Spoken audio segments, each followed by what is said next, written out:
Hello everyone, assalamu alaikum. How are you all? I hope you are well. Welcome back to my channel in this new video.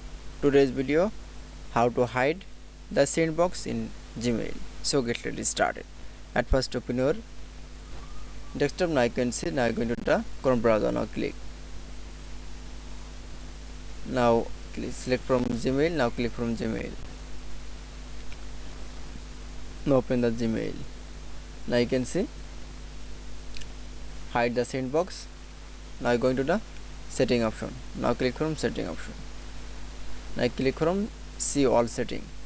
Now select. Now you can see. Now select from inbox option. Now click from labels option.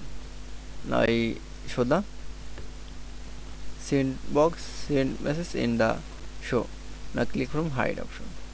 That's it. Now hide the send box email in Gmail. That's it. Now you can see hide send box in Gmail is very easily. I hope to enjoy the video. Please like,